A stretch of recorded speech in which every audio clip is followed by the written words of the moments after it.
Dave Grohl and Epiphone release an awesome but kind of expensive signature guitar. Weezer are going to take us on a voyage to the Blue Planet, and Biffy Clyro gear up to play some of their classic early albums in full. Here are all the details on your Rock News Roundup.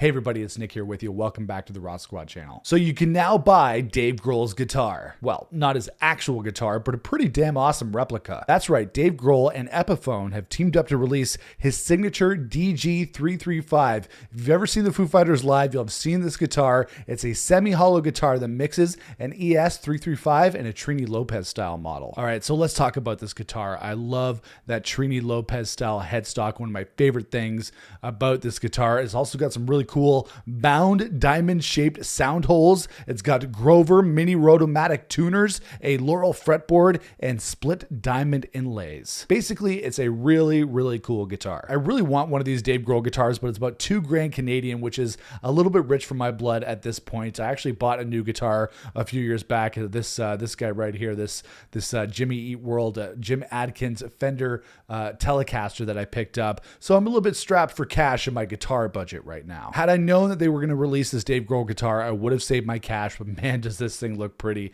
And Jesus, you know what they say, the love at first sight doesn't exist, but it definitely does with this guitar. And Weezer have announced the Voyage to the Blue Planet 30th anniversary tour, celebrating the 30th anniversary of the Blue Album, their classic self-titled debut that was released in 1994. They're going to be playing the album in full across North America with the Flaming Lips and Dinosaur Jr. in tow as the opening acts. The tour kicks off in St. Paul, Minnesota, and continues all the way to Inglewood, California on October the 11th. The band will also be playing a show at the Lodge Room in Los Angeles this Friday, March the 15th, performing the Blue Album in full with Dogstar as the opener. That's Keanu Reeves' band, who also played a show with Weezer all the way back in March of 1992. Tickets for the tour go on sale this Friday, March the 15th, and I actually think this is really a really cool thing that Weezer is going to be playing the Blue Album in full, which is actually something that they've done in the past. But I gotta say, I'm not really digging the openers for this tour.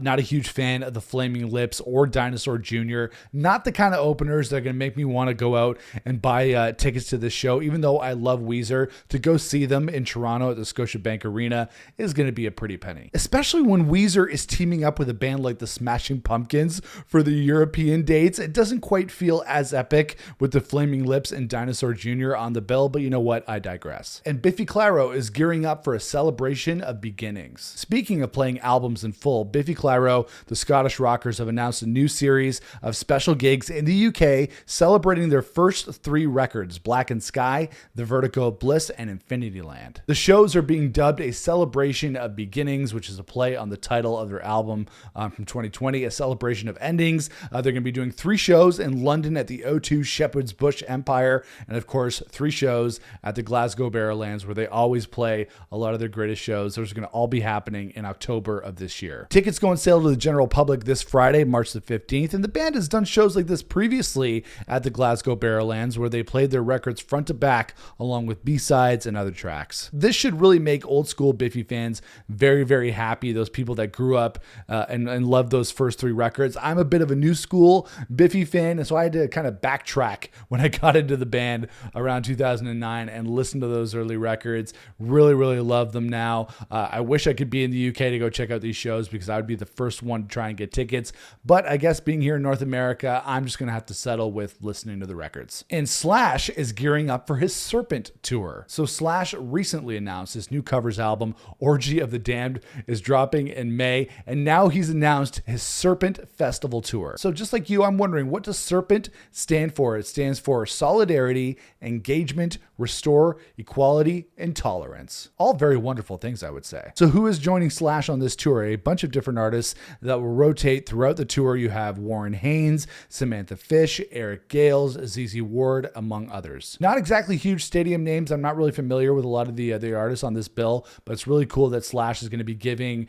audiences a lot of exposure to a lot of lesser known names that hopefully they're going to be getting into when they go to check out this tour. It's going to kick off on July 5th in Bonner, Montana, before heading cross country and finishing on August the 17th in Grand Prairie, Texas. Slash's new album, Orgy of the Damned, drops on May the 17th, and this has been your Rock News Roundup.